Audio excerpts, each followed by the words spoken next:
where where do I begin? I mean, it's with the heavy heart that you know we're talking about the Mamba right now. And earlier today, this morning, Sunday morning, January 26, 2020, the helicopter that he and his daughter and several other passengers were riding in routinely, it crashed. And everybody's heard. It's all over the news. It's global news, and it hits hard for us Lakers fans. Guys like me. I'm just about Kobe's age. I'm a little bit younger than him, like maybe like about a year younger than he is. And man, I've got a lot of people reaching out to me today because they know how much Kobe Bryant, as a Lakers player and as a motivational figure, an icon.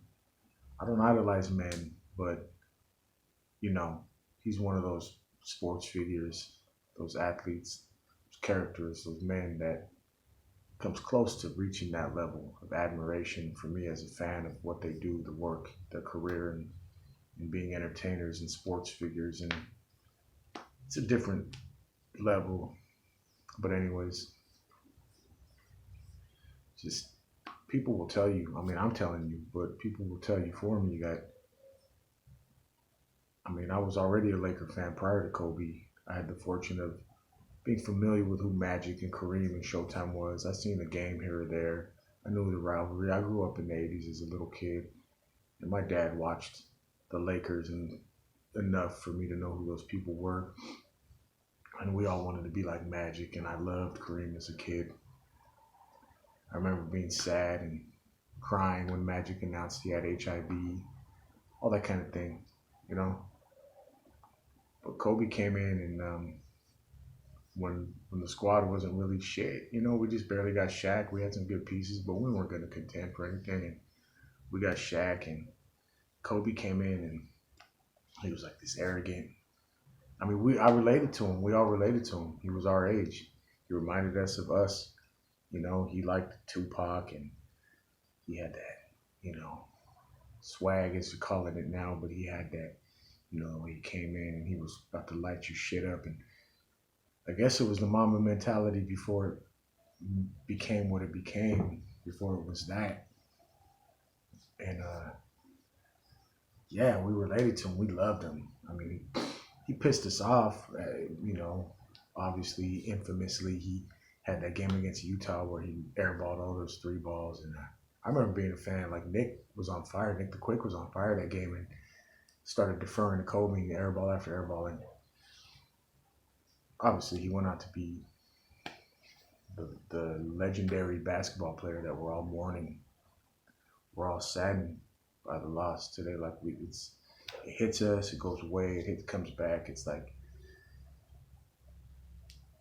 we've all lost family members, brothers, sisters, loved ones due to untimely deaths before their time as young individuals. We know personal tragic loss, but even still, sometimes when you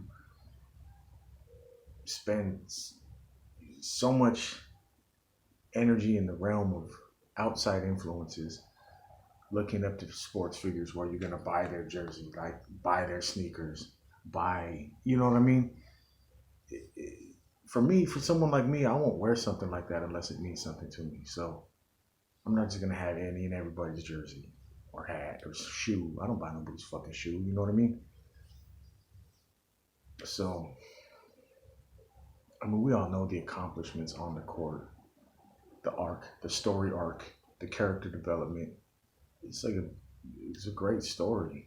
And I'm glad as a Laker fan that Kobe Bryant stayed with the team the whole 20 years, through thick and thin. The Smush Parker years. No, it's just sad. It's sad for all of us that we grew up alongside watching damn near every game possible.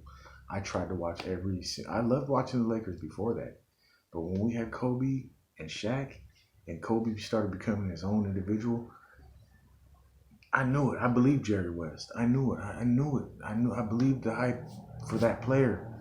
I knew it. I said, you know what? This is a once in a lifetime player. I better, for the love of basketball and wanting to see the highest level of basketball being played, I better watch this individual play his game, because you're going to see someone who's passionate about it, dedicated to it, and one of the best at doing it ever. And I have an opportunity to say I've watched these games, some of them live in person at the Staples Center, and most of them just on, KCOW9 and whatever local broadcast and on cable. And we used to get together all the time, me and my friends, and just make sure we caught the Laker games. We wanted to see what Kobe was going to do next. I mean, it was bananas, the stuff he would do. He was crazy, man. I know some people say he was a ball hog. They say he was selfish. He missed the most shots. But look at the moments he has, the clutch moments he has. No, he's a legend. He's an all-time great. I know he's been getting left off the top 4 Mount Rushmore of a lot of people's basketball NBA Mount Rushmore that they would create. LeBron's achievements. LeBron just surpassed Kobe last night. Saturday night, he surpassed him on the all-time scoring list to move to number 3. Kobe's now at number 4. And he had a nice tribute to him written on his shoe, and he said some good, kind, loving words about Kobe after the game. And the very next morning, Kobe passes. And that happened in Philadelphia. I was tripping out on that last night, like some weird coincidence, because we know Kobe grew up in Italy, but he claims Philly in sort of a way, roundabout way, being close to Philadelphia in his high school years. So he claims that. He gets that. So LeBron surpassed him on the all-time scoring list in Philly last night. And then he passes away this morning with his daughter, Gigi. Mamba, the next generation of of Bryant ballers, of Bryant family ballers. Kobe Bean played after his father, Joe Jellybean Bryant. So you had Kobe Bean, and you were going to have Gianna. And they passed away along with their friends, their fellow passengers, and he just left that legacy of the game, for the game. I think Dave Chappelle made it famous in one of his skits. Everybody knows about throwing the Kobe. Everybody does that. And I don't know if Dave Chappelle made it famous or he got it because it was for anyways, but everybody's been doing it for years. Lakers fans, we've been doing that shit for years. And we've got all the achievements, the 81 points. This is everything. Everything he achieved, winning an Oscar afterwards, Mamba out, having that great outro game. I mean, he had such a failure against Utah in the playoffs, airballing and helping to lose that game in that series. And then his last game of his career was against Utah, and he goes out with 60 points in a meaningful way. Like the shots he was making won the game. It was like vintage Kobe. Man, everybody, all fans, sports fans, especially Lakers fans, LA fans, his family, that's terrible. I mean, we know the implications, we know the ramifications, we know the tragedy and the sorrow. Just as a Kobe Bryant fan, you got the kicks on. As a Kobe Bryant, and that's just natural. I was wearing this before I found out he was dead. I put this on, of course, for the video to memorialize him, but I just loved Kobe as a player. Mamba mentality. I don't care how many times I miss. I'm going to shoot it again and watch when I hit that game winner, that buzzer beater. You're going to forget about all those shots I missed. Damn, that shit when we won. Exactly. So, we can go on, and we will. There's going to be people, experts, bringing the highlights and the stats. But for people who grew up watching Kobe play his games, day in and day out. You're watching on a Tuesday night, a Wednesday night. You're not watching the primetime game. You're watching every Laker game of the season, and you're watching Kobe's. You're watching all this shit that most people don't know about him, like how good of a passer he was. He could pass the ball, but a lot of times his teammates just got it and didn't know what to do with it. They couldn't score. They couldn't convert. So I'm sure that happens with a lot of people. There's assists that they don't get that they should have got, but just this notion that you know he was one dimensional and only could score. I mean, the guy was a basketball genius. That's why he has the Mamba Academy. That's why he's doing so much work.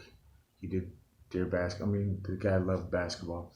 He was devoted, and you can take and you can apply the Mamba mentality to any aspect of life. And it was already a thing of its own.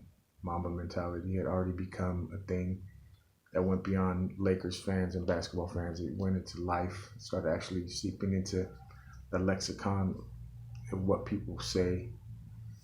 And now, so it's going to grow even more. People are like, yeah, that's that mentality that we could use to strategize against our obstacles and to be devoted to our passions and to overcome whatever excuses we're putting in our own way to keep us from achieving our own personal, individual level of greatness and achievement. We might not win no rings or titles or have any body praising us or throwing parades for us for the things we do in life, but I'm pretty sure every day you achieve something that was important to you that day and keeps you striving and keeps you alive and keeps you going. And that's the Mamba mentality, just outwork your problems, outwork your obstacles, outwork your opponents, outwork your excuses, and just win. Despite how many times you miss, you're going to hit the big shot. And I think that's the legacy that Kobe Bryant and his approach to the game and his approach to life, what it did for us as fans, what we learned from that. So I'm sure I'm going to look at this video and feel like I missed a lot, but I'm no expert, and there's just too much to cover when it comes to the career and life, the legendary and iconic Kobe Bryant, the Laker icon and human being and individual we will always love and hold dear, and keep his legacy alive with that Mamba mentality and just conquer your mission. All right, UNO.